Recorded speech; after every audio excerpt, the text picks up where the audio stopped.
Buen día, Honduras.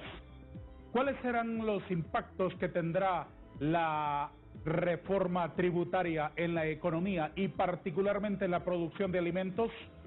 Hemos invitado esta mañana a nuestro foro de TV Azteca Honduras a dos expertos, el director ejecutivo de la Federación Nacional de Agricultores y Ganaderos de Honduras, don Guillermo Cerritos, y al economista y secretario del Consejo Hondureño del Colegio Hondureño de Economistas, don Nehemías López. Don Guillermo Cerritos, bienvenido al programa, buenos días, es un gusto tenerle aquí. Muchas gracias, don Darío, un honor estar invitado a su programa y estamos a la orden para poder aportar opiniones, observaciones, sin ningún ánimo de confrontar, sino contribuir a un análisis que nos lleve al beneficio de la colectividad, de todo el país, de los productores. Muchas gracias. Economista don Nehemías López, es un gusto tenerle aquí. Muchas gracias, don Darío. Gracias por la oportunidad que le da el Colegio de Economistas a venir a debatir sobre estos temas tan importantes para la economía del país. Le agradezco muchísimo. Don Nehemías, ¿cuáles serán, en términos generales, los impactos que tendrá el proyecto de ley, obviamente ya convertido en legislación, de reformas tributarias que ha planteado el gobierno? Bueno, hay una serie de impactos, hay varias reformas que se plantean. Una de las principales reformas es a la Constitución de la República, donde se agrega el principio de progresividad en el sistema tributario. ¿Qué quiere decir que un sistema tributario sea progresivo? Que de los ingresos tributarios como tal, la mayor proporción de impuestos provengan de los impuestos directos, es decir, impuestos sobre la renta e impuestos a la propiedad. Actualmente tenemos un sistema tributario regresivo, es decir, la mayor cantidad de impuestos de la nación provienen de los impuestos indirectos. ¿Cuál es el problema que provengan de impuestos indirectos? Que los impuestos indirectos no reflejan la capacidad que tenga un contribuyente, su capacidad de ingresos para pagar. Es decir, usted va a un supermercado, usted compra un producto que vale 100 lempiras, a usted le cobran el 15% de esos 100 lempiras. Independientemente usted gane un salario mínimo o gane 10, 20 o 30 salarios mínimos. Entonces, esta reforma lo que busca es que el sistema tributario sea, como tal, más progresivo, que paguen impuestos los que generan más ingresos en el país. ¿Hasta ahí está bien? Está muy bien la reforma, solamente que solo agregando en la Constitución de la República el término de progresividad, no vamos a convertir el sistema tributario en progresivo. ¿Qué es necesario hacer? Es necesario el fortalecimiento de la institucionalidad. ¿Por qué el impuesto? ¿Por qué los países subdesarrollados la mayor proporción de impuestos descansa como tal en los impuestos indirectos? Porque son más difíciles de evadir. Usted va a comprar, a usted no le van a preguntar, ¿va a pagar el impuesto sobre venta o no lo va a pagar? En cambio, los impuestos directos, usted hace su propia liquidación. Entonces, es necesario, además de todas estas reformas, fortalecer el Estado de Derecho, fortalecer la institucionalidad como tal del Estado de Honduras. Además de la reforma constitucional para plantear la progresividad de los impuestos, ¿qué otras reformas incluyen este paquete de cambios tributarios? Otra reforma es el cambio del principio de renta territorial que tenemos actualmente al principio de renta mundial. Este principio lo teníamos antes del 2017, con la entrada en vigencia del actual Código Tributario del Decreto 170-2016, se hizo el cambio. Pero ¿por qué se hizo ese cambio? Básicamente porque la normativa de ese momento, que es el Código Tributario anterior, no establecía que se podían utilizar como crédito los pagos que se hacían en el extranjero. Ahora, la norma tributaria, la actual, sí va a establecer ese mecanismo de todos los pagos si usted es residente en el país, todos los pagos que realice en el extranjero por ingresos que usted pueda percibir en el extranjero, los va a poder utilizar como créditos en el territorio nacional. Es muy importante para entender este principio de renta mundial, que es el principio de la fuente y que es el principio de la residencia. El principio de la residencia como tal está vinculado a que usted va a pagar sus impuestos en función de su domicilio, su residencia. Independientemente usted genere ingresos en el territorio nacional o fuera del territorio nacional. Según las autoridades, esta normativa, este cambio solo va a afectar a 503 familias que generan más de 100 millones de lempiras al año. ¿Usted eso lo mira bien? Es bien, la mayoría de los países tienen este sistema de renta mundial. No obstante, la administración tributaria, aduanera y la Secretaría de Finanzas tienen que fortalecer los sistemas de control, porque un sistema, ese es el problema de los sistemas de renta mundial, que tenemos que tener mucho control, y dentro de las reformas también se plantea aprobar un convenio para poder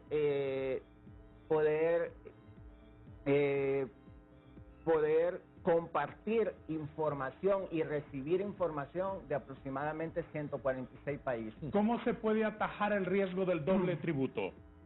Del doble tributo, con los sistemas se firman convenios para evitar la doble tributación. Los convenios, los mecanismos y sobre todo tener sistemas robustos de información para tener un control adecuado. ¿Queda algún detalle por mencionar de las reformas que incluye este paquete de medidas? Bueno, las reformas como tal también plantean la eliminación de todos los regímenes fiscales, dentro de ellos CIP, RIP, reformas al artículo 2 del decreto 119 de 2016, que es el que afecta a la parte de agroindustrial como tal.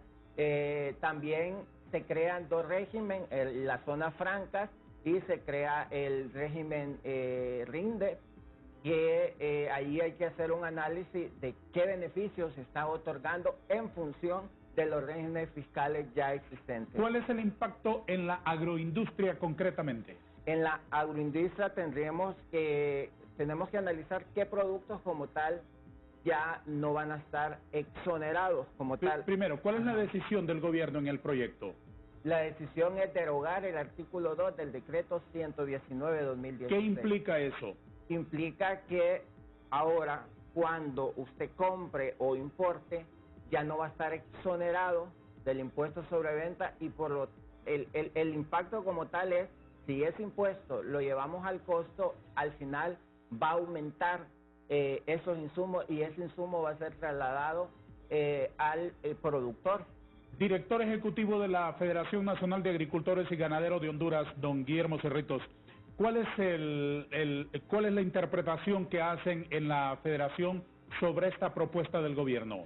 Sí, bueno, coincido bastante con Nehemías, y me gustaría darle lectura al artículo 2, sí, para que tengamos el contexto. Desde luego. ¿Qué es lo que realmente se vería afectado? Así es.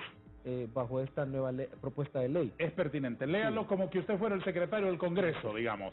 Gracias, don Darío.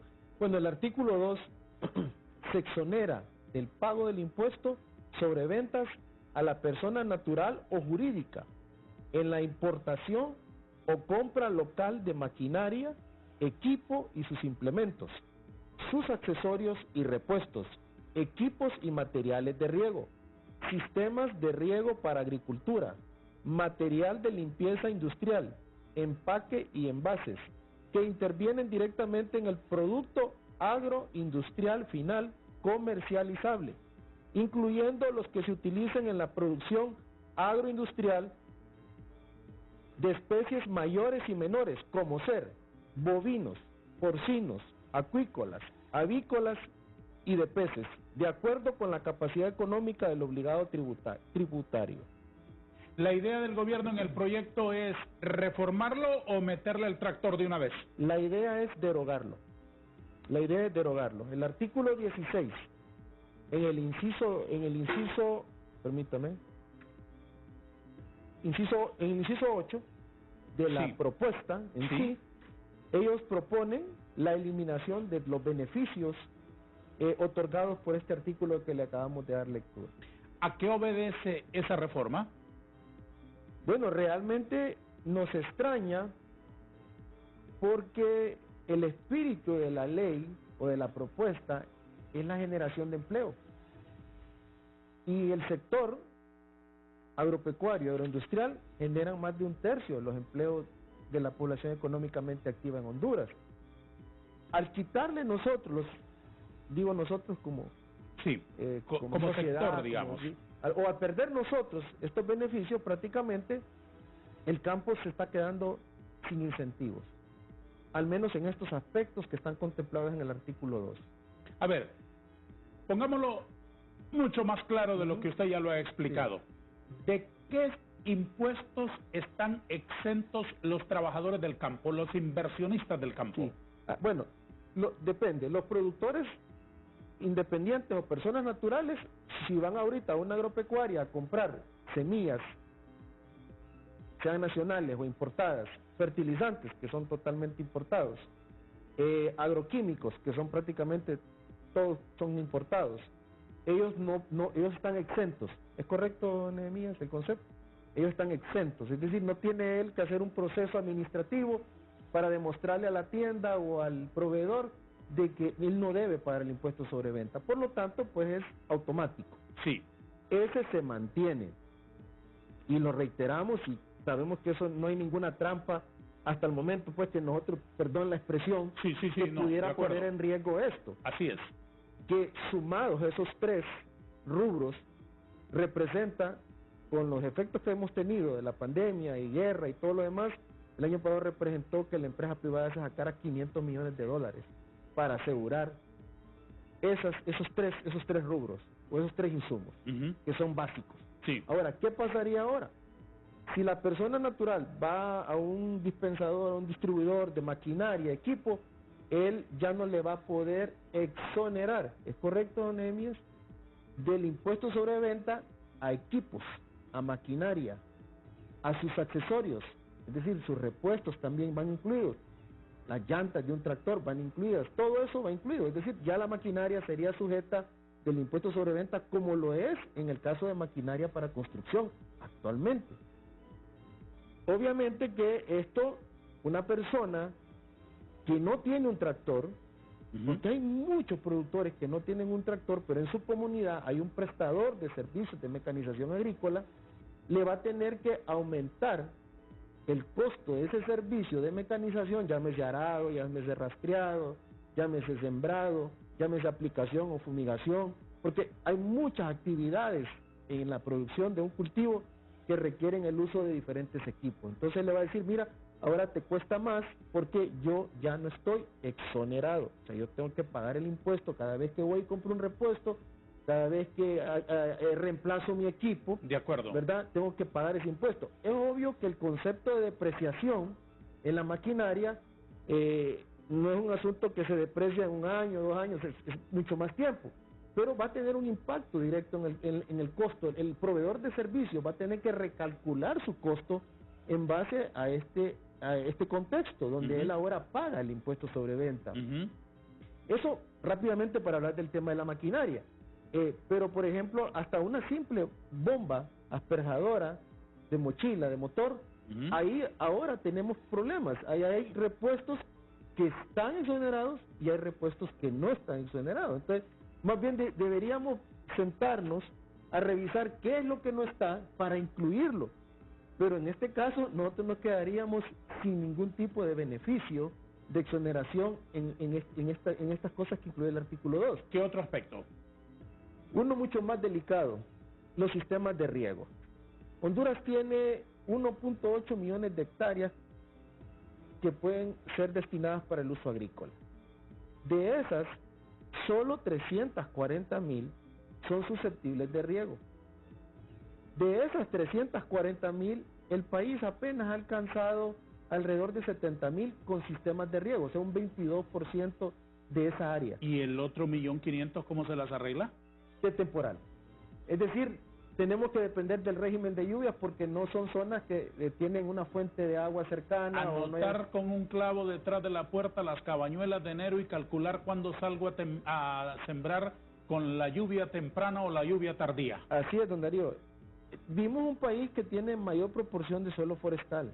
Sí. Tenemos que reconocer esa realidad. Entonces, el poco suelo agrícola que tenemos susceptible de poder montar un sistema de riego, según las estadísticas que FENAC maneja, y estoy abierto a si alguien me puede corregir, son 340.000 hectáreas. De esas solo tenemos 70.000 irrigadas.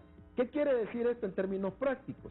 Que si el país, la única área que tiene susceptible de regar, hoy por hoy, solo una de cada 5 está siendo regada. ¿Las otras 4? Las otras 4, de ahora en adelante, si están pensando en establecer un sistema de irrigación, tendrán que pagar los impuestos de todo lo que requiera ese sistema, la bomba para poder proveer al sistema, la manguera o la cinta, las válvulas, sí, todo lo que requiera. Entonces, desde ahí creo que nosotros pues ya arrancamos con un costo que tendremos que ir depreciando, ¿verdad? Dependiendo de la vida útil digamos, la cinta que usa 2-3 ciclos. Pero ya después del segundo y tercer ciclo pierde eficiencia. Entonces, estos son materiales que hay que estar reemplazando, hay que estarlos renovando. Sí. Entonces, en ese sentido, me parece que mandamos un mensaje al sector que tiene la mayor parte de pequeños contribuyentes con un impuesto. Porque hoy por hoy usted encuentra sistemas de riego de una manzana, de 2 manzanas. O sea, no estamos hablando solamente de grandes operaciones que tienen 100, 200, 300. Claro. Hay productores pequeños que tienen fuente de agua y aspiran, desean tener un sistema de riego. No sé realmente cuál va a ser su reacción ahora que él tenga que pagar impuestos cada vez que necesite comprar cinta de riego, cada vez que necesite reparar su sistema de riego. ¿Hay algún punto de esta tenebrosa lista que se le haya quedado sin mencionar? Bueno, todavía falta el tema de los empaques. Cada vez que usted compra un pollo, vamos a omitir las marcas, viene un empaque. ¿Qué le permite ese empaque? Garantizarle a usted la inocuidad de ese alimento. Desde luego. ¿Verdad? Sí. En ese sentido, esos empaques hoy por hoy están exonerados. ¿Qué pasaría si ya no lo están? La reforma tributaria plantea eliminar la exoneración. Sí, todo lo que tenga que ver con empaques de uso agroindustrial. Sí. En ese sentido, todo lo que se empaque y dice de qué origen, que casi todos los alimentos vienen empacados. Correcto, pues va a tener que pagar el impuesto. En ese sentido, se va a volver más caro. ¿A quién tenemos que trasladarle ese costo? No hay otro camino. No hay otro camino. Entonces, yo creo que, me parece que lo interesante de esta propuesta es que daba la oportunidad para poder enriquecernos todos, SAR, CEFIN y los sectores, y revisar. Y poder tal vez sensibilizar, no sé si la palabra correcta, o concientizarles a ellos de por qué sí, de por qué no, y poder tener pros y contras que dieran un balance correcto para no tener un rechazo total de la ley. Tratando de entender la intencionalidad que en el gobierno originó esta idea de esta reforma, ¿será porque desde el sector empresarial, agroindustrial en este caso, se ha abusado tanto? Me lo responde después de una pausa, si le parece. Está bien. Vamos a darle la palabra a nuestros anunciantes un par de minutos nada más.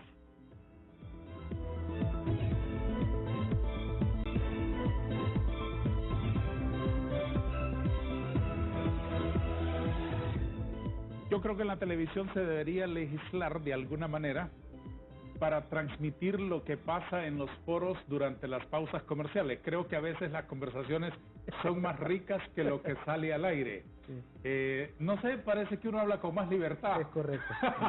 Se relaja más uno. Tratemos de reconstruir lo que estábamos hablando ahora. Sí. Estaba planteándoles lo siguiente, que probablemente el origen de la iniciativa del gobierno con las reformas tributarias sean los abusos de los distintos sectores que bajo el paraguas de los regímenes especiales operaban desde el punto de vista empresarial. En cuanto a la FENAC, ¿qué interpretaciones tienen ustedes, director ejecutivo Cerritos? Don Darío, hasta donde yo he tenido acceso en los diálogos que hemos tenido, no solamente con directores de la organización miembro FENAC en COEP, sino de otras áreas, yo lo que veo transversalmente es la posición de que nadie vamos a defender los abusos, nadie vamos a estar de acuerdo con el mal uso de la exoneración. En ese sentido, lo que sí nos preocupa es que a veces hay mensajes que quedan en el aire, pero no son aclarados y generan confusión. Por ejemplo, este Twitter del señor director, don Marlon Ochoa, aquí no conozco y me encantaría conocer, dice, denunció este viernes que en el marco de la socialización de la ley tributaria en Honduras, habría N empresas que bajo el régimen agroindustrial se dedican a importar maquinaria exonerada y venderla con impuestos. Uno que tiene limitado conocimiento tributario, porque la función de uno tiene que ver más con temas técnicos, se pregunta, ok, si el importador cobró el impuesto de algo que entró exonerado, entonces la SAR recibió estos impuestos.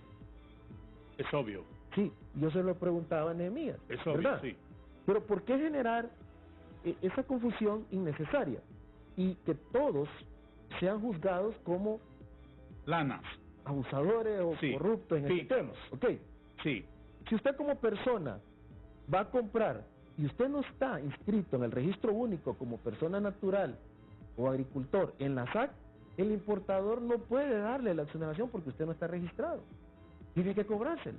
Entonces, es cierto, hay procesos que hay muchos productores que los desconocen, pero no porque los desconozcan los vamos a quitar. Mejor volvámoslo a lo exento, que sea automático. Si él va a comprar un repuesto de una bomba de mochila, sea manual o de motor, o de un tractor, o de una máquina, pues que se le dé automáticamente, y en eso estamos de acuerdo, y aparentemente hay una intencionalidad hacia eso. Dígame la verdad. Sí. Don Guillermo, ustedes desde la Federación Nacional de Agricultores y Ganaderos de Honduras, ¿creen que debe haber control para evitar abusos? Correcto, yo estoy totalmente de acuerdo y creo que la FENAC está totalmente de acuerdo, el COEP está totalmente de acuerdo que los controles se ejerzan. Casualmente, respecto a este Twitter, una persona conocedora de este tema me dijo, es bien sencillo, lo que tiene que hacer el SAR, el director del SAR, es reunirse con la directora de franquicias de la Secretaría de Finanzas y Aduanas para verificar lo que se importó versus lo que se vendió. Los números están ahí. Tenemos aquí la dicha de contar en el foro con una persona que es apropiada para referirse al asunto. Don Nehemías López, que es un eminente economista, un hombre muy inteligente, secretario del Colegio Hondureño de Economistas y con una maestría en políticas públicas, es además un exfuncionario del Servicio Administración de Rentas, SAR. Usted trabajó en el SAR durante algún tiempo. Usted debe entender, mejor que todos nosotros, don Nehemías, que este es un asunto de pesos y de contrapesos, de controles. En ese sentido, ¿cuál es su interpretación sobre las pretendidas reformas tributarias y el papel del gobierno como controlador para evitar los abusos de los sectores empresariales? Bueno, durante el tiempo que estuve en la administración tributaria, nunca se hizo una auditoría a estos regímenes fiscales. ¿Por qué? ¿Por qué no se hizo una auditoría? Era lógico. ¿Para qué le voy a hacer una auditoría a una empresa que al final está exonerada? No voy a generar ningún ajuste adicional. No, pero eso es una idea exclusivamente de recaudación. Exacto, partiendo desde ese punto.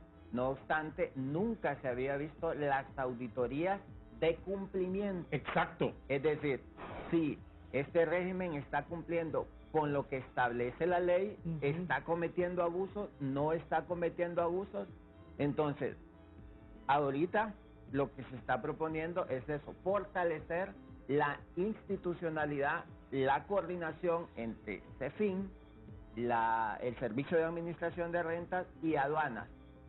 Hay que invertir bastante en tecnología, porque Yo en su momento, CEFIN manejaba su información, Aduanas manejaba su información, SAR manejaba su información y no había esa coordinación como tal. Así aislados no funcionan. Así aislados no funcionan y no se pueden hacer auditorías como tal. ¿Cuál es el trámite que sigue un exonerado para importar equipo, por ejemplo, para el campo, para producir maíz, para producir frijoles, para producir arroz, para producir cualquier asunto básico para la alimentación? Bueno, un exonerado como tal, el artículo 16 y 17 del Código Tributario le habla que es una excepción y que es una exoneración. Sí. Le dice, la excepción no necesita procedimiento administrativo autorizante, se goza de oficio en las liquidaciones. La exoneración como tal se tiene que tramitar ante la Secretaría de Finanzas. Por ejemplo, si a este señor le interesa importar equipo, ¿cuál es el trámite? ¿Cuáles son los pasos 1, 2 y 3 que debe seguir? Los pasos es básicamente ir a franquicias aduaneras, ¿sí?, a solicitar la exoneración. Le solicitan una lista de requisitos, la Secretaría de Finanzas, sí, de acuerdo, analiza esos requisitos y si cumple, ¿sí?, con todos los requisitos, y si califica como contribuyente también, le da como tal la autorización. Exoneración, sí. ¿Qué sigue después? Después, básicamente, cuando importa, presenta su exoneración. Entonces, de finanzas pasa a desarrollo económico y después pasa a SAR. Que desarrollo económico como tal lo que hace es administrar el régimen. La exoneración la da la Secretaría de Finanzas. Desde luego. Sí, primero usted se inscribe a desarrollo económico, sí, después solicita la exoneración a finanzas y en el servicio de administración de rentas como tal, si es una importación, en aduanas sería. Solo se ejecuta. Sí, se ejecuta con la exoneración y entran los productos sin pagar impuestos. Ahora, en las compras locales, usted presenta una orden de compra exenta, que de hecho en ese proyecto de reforma se va a eliminar las órdenes de compra exenta. Hay ejemplos de bandidos, ¿verdad?, que se quisieron pasar de listos y que en algunos casos lo lograron, supongo. Hay una serie que, bueno, según la presentación que hizo las autoridades del Servicio de Administración de Renta, hay varios abusos. Nosotros como Colegio de Economistas estamos de acuerdo, estamos en la disposición de poder apoyar al gobierno para que se revisen todos los regímenes, pero que no se eliminen de tajo. Es decir, en el corto plazo no es conveniente la eliminación de todos los regímenes, porque hay particularidades de cada sector, las particularidades del sector agrario, del sector energético, del sector turismo, que se tienen que analizar uno por uno para determinar si es conveniente eliminarlos de raíz todos los regímenes o no. Porque, hagámonos la pregunta, ¿cuántos son los que están abusando? ¿Y por qué están abusando? Están abusando porque no hay un control como tal. Estas medidas extremas de creer que se va a quitar la gripe con serrucharse la nariz termina siendo muchísimo más complicada para la nación entera, porque se quiere matar un zancudo con un tanque de guerra. Es decir, se está llegando mire, partamos de una premisa mejor. A todos. Todos estamos de acuerdo en que queremos un país justo. Así es. Todos estamos de acuerdo. Así es. Un país equitativo, donde haya igualdad de oportunidades para todos, donde el talento, el empeño, el esmero de cada uno marque la diferencia de lo que cada quien va logrando en la vida. En eso creo que todos estamos de acuerdo. Y particularmente aspiro a un país mejor desde un escenario de justicia, de oportunidades para todos. Ahí no hay ninguna discusión. Lo que debemos discutir y lo que discutimos en medios de comunicación como este, al hablar de la reforma tributaria que plantea el gobierno, es de ver las cosas con claridad objetiva. De acuerdo. Particularmente en lo siguiente: si hay abusos, el encargado de evitarlos es la ventanilla del gobierno que autoriza esa importación. De acuerdo. Si viene un bandido, por ejemplo, y viene a decir, mire, que porque yo estoy bajo la sombrilla de protección para el turismo y yo tengo un hotel de 100 habitaciones y quiero importar 40,000 televisores, evidentemente este quiere hacer una trampa.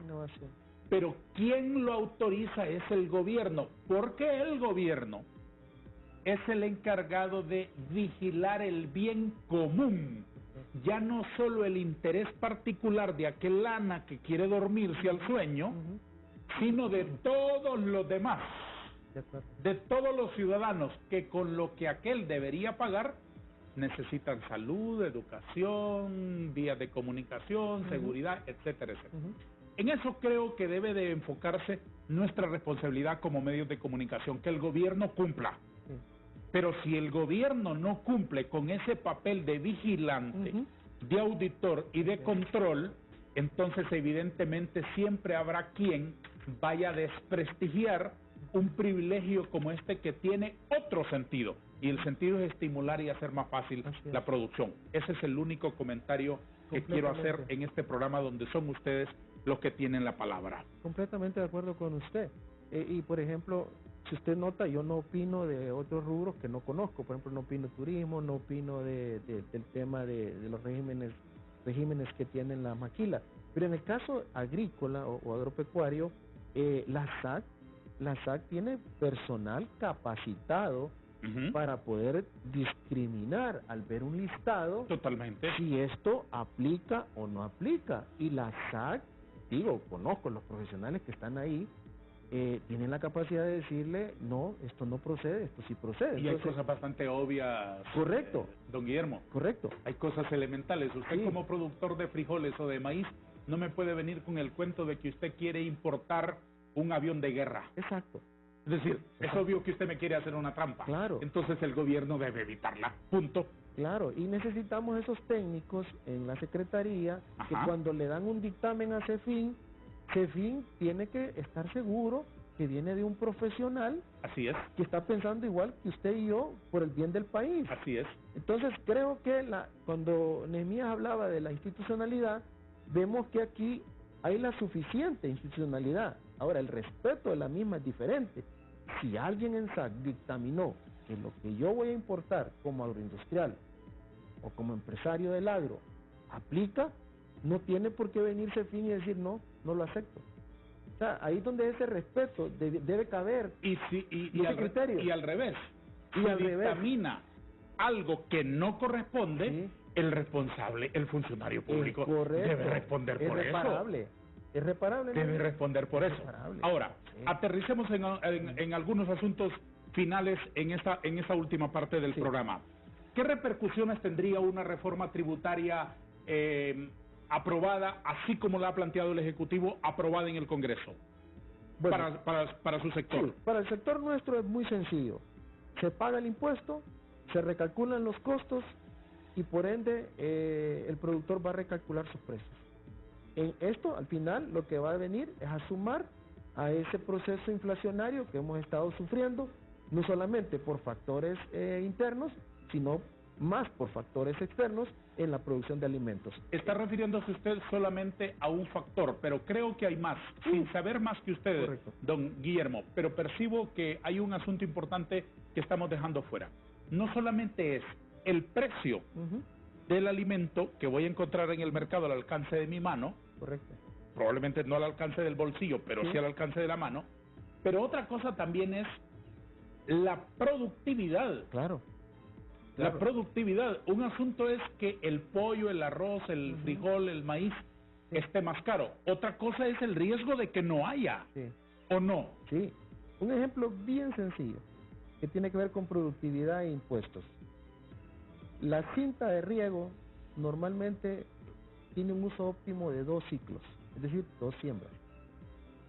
Si yo, por evitar ir a pagar el impuesto, vuelvo a usar esa cinta, la eficiencia del goteo de esa cinta se va a ver reducido 20-30%. Entonces, según yo, me estoy ahorrando, porque la estoy usando 3 veces en vez de 2, o 4 veces en vez de 3, y estoy reduciendo y comprometiendo mi productividad porque mi riego ya no va a ser uniforme. Cuando dice cinta es una especie de manguerita. Es la manguerita que he visto que gotea, ¿verdad? Así lo entiendo mejor. Se va taponeando, va perdiendo su capacidad, su eficiencia. Desde luego. Yo veo gente comprando cinta usada, por ejemplo, pero al usarla no paga el impuesto, pero compromete la productividad, lo que usted decía. Claro. Yo quisiera mencionar rápidamente, por cuestión de tiempo, otros efectos que vamos a tener.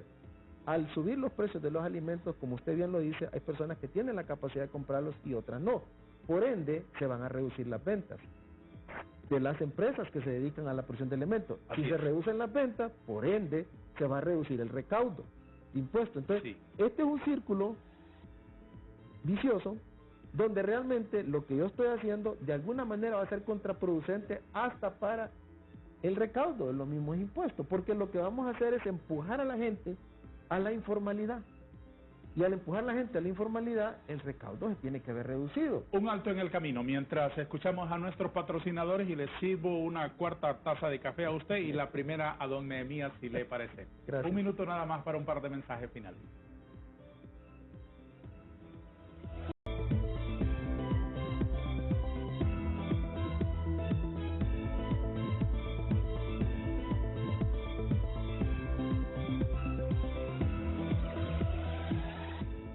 Secretario del Colegio Hondureño de Economistas, si hay en este momento en Manhattan, en Milán, en Londres, en Tailandia, en Australia, de donde esté, un rico con una bolsa de dinero y que diga quiero invertirla y me apetece Honduras, voy a revisar qué condiciones tiene para llevar esta bolsita de dinero a invertirla en Honduras. ¿Qué aspectos revisa ese señor antes de tomar la decisión? Bueno,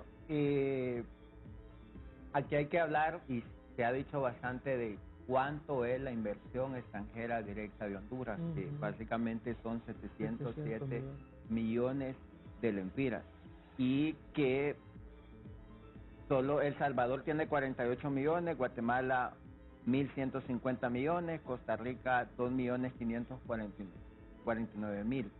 Entonces, hay que analizar primero por qué estos países tienen mayores niveles o menores niveles de inversión. Repítame la cifra de cuánta es la inversión extranjera en Honduras. 707 millones. Es solo con El Salvador tiene 48 millones de dólares como tal.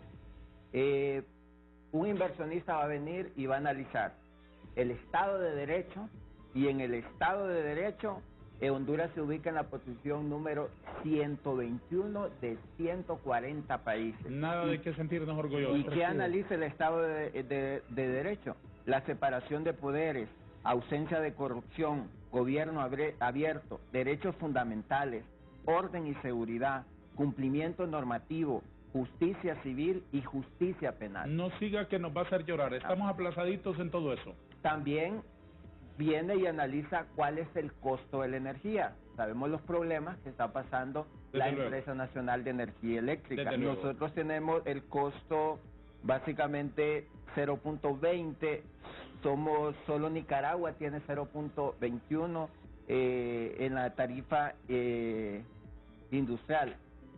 Analiza el costo de la mano de obra. No queremos competir con mano de obra, queremos que nuestros trabajadores tengan salarios dignos. Entonces, Costa Rica, como tal, es el que tiene 696 dólares, después sigue Honduras con 493, el costo de la mano de obra. Ahora, no queremos competir con el tema de mano de obra en el pago de salarios de nuestros trabajadores como tal, pero sí tenemos que competir con qué tan educados están nuestra población. Tengo entendido que son 2.7 en promedio de años escolares que tenemos, entonces tenemos que trabajar también bastante en ese aspecto. El índice de competitividad, tenemos el índice de competitividad funciona. Si es menor el dato, somos más competitivos. En este caso, Costa Rica tiene 62, Guatemala 98, Honduras 101, El Salvador 103. también se analiza el riesgo país. El riesgo país como tal solo está por arriba El Salvador. Honduras en este caso tiene 5.38 de riesgo país. Entonces son todos estos elementos que Honduras, que un inversionista como tal toma en consideración estos y otros elementos. Por supuesto. Para decidir si invierte o no. Y por último están los incentivos fiscales. Ahora bien, tenemos que preguntarnos cómo estamos en estos elementos para después venir y ver el tema de los incentivos fiscales. Y esa es una de mis últimas preguntas para usted, don Nehemías. ¿Estas reformas tributarias planteadas por el gobierno son saludables para atraer la inversión, para mantener la inversión que ya se tiene instalada en Honduras o no? Y en el caso de que no lo fueran, ¿qué plantea usted? ¿Qué hacer con estas reformas? Bueno, son saludables, sí, pero el tema de supervisión, fortalecer la supervisión de las instituciones involucradas. No, el Colegio de Economistas no recomienda en el corto plazo eliminar de tajo estos regímenes especiales. Se tiene que analizar cada industria para determinar. Muchos aspectos de la reforma son importantes y tienen que ver con el control, y hacia ahí tenemos que enfocarnos. Director ejecutivo del FENAC, concluyamos con lo siguiente. El gobierno ya les tiró la pelota una vez. Ustedes sostuvieron la pelota un tiempo y se la han devuelto al gobierno. En otras palabras, ustedes le han hecho un planteamiento sobre las reformas originales que el gobierno reunió en un documento.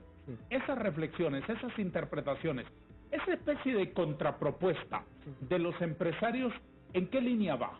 Bueno, todas esas observaciones se integraron en un solo documento que lo compiló el Consejo Hondureño de la Empresa Privada. ¿Sí? Y se lo entregó a las autoridades de CEFIN y aduanas.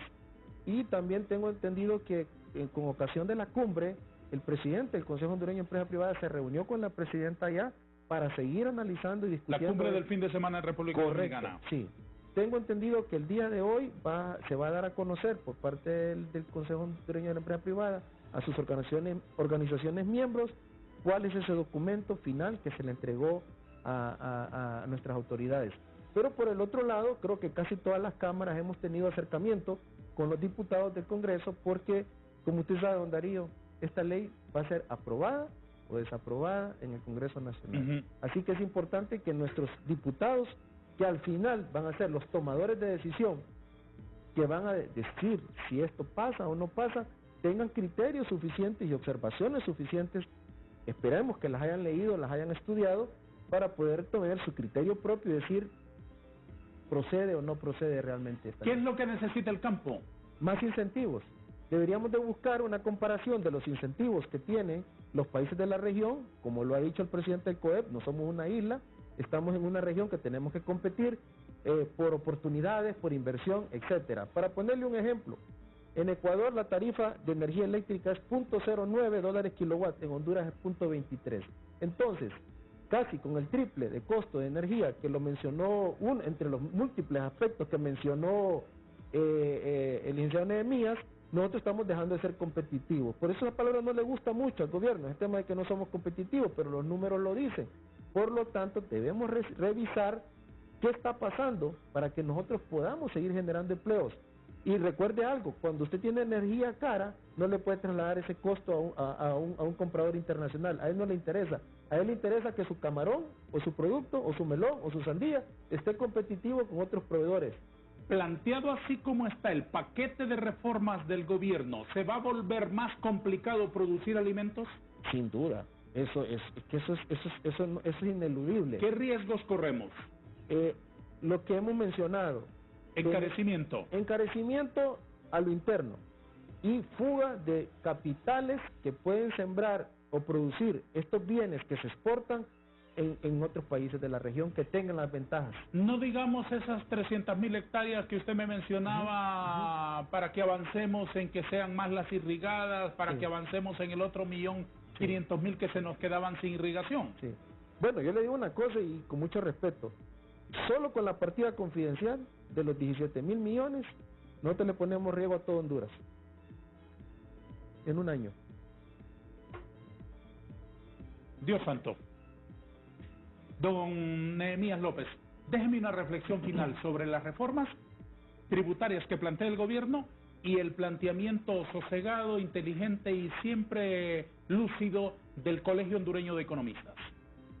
Bueno, la reflexión final es que sentarse con los diferentes sectores a tomar las mejores decisiones en pro de la población, en pro de los más necesitados. Quiero darle este dato. Según una investigación que realizó el FOSDE, Honduras actualmente solamente ha ejecutado el 11% del presupuesto y ya estamos en el primer trimestre, ya finalizando el primer trimestre. Deberíamos ir por el 33, por lo menos. Debería.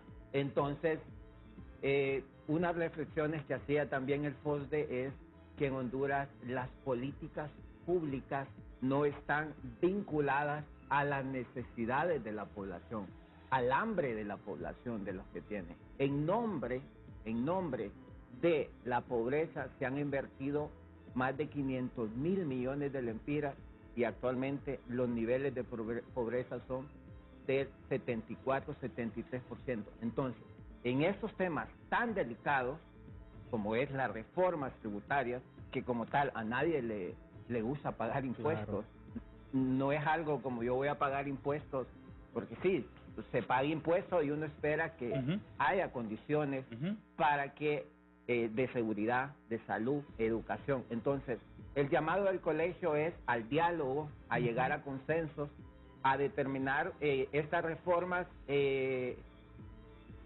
es lo beneficioso al final para el país como tal. Muchas gracias. ¿Y el llamado de la FENAC cuál es? No precipitarse, no acelerarse, sino tomarse el debido tiempo y detenerse, analizar cada sector, cómo le favorece o cómo le desfavorece, pensando en el bien colectivo. ¿Cómo ven desde el campo la apertura de relaciones con China?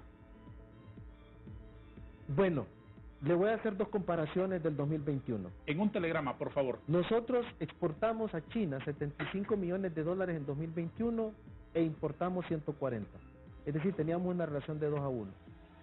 Nosotros importamos 2.100 millones de China el 2021 y solamente exportamos 14 millones. ¿Qué quiere decir? Que por cada 100 dólares que les compramos a los chinos, apenas les mandamos 60 centavos de dólar. Con relación a Taiwán, que por cada dólar que les compramos, les mandamos 50 centavos. Entonces, vamos a ver si en esta nueva relación va a haber una compensación que le permita a aquellos productores que enviaban su camarón, su café, su cacao y otros productos a China. Los números son fríos, ¿verdad, don Nehemías? Y no engañan. No cuadran. No cuadran. No cuadran por nada. Muy bien, señores, estoy muy agradecido con su presencia. Les convoco para que en el futuro, lo más pronto posible, hablemos de nuevo en este foro para escuchar sus reflexiones que realmente me han agradado mucho por su lucidez y por la pedagogía que ustedes han ejercido esta mañana con todos nosotros. Muchas gracias. Que Dios les guarde y que tengan mucha prosperidad cada uno en sus actividades. Muchas gracias por venir. Muchas gracias. A todos, gracias. Adiós.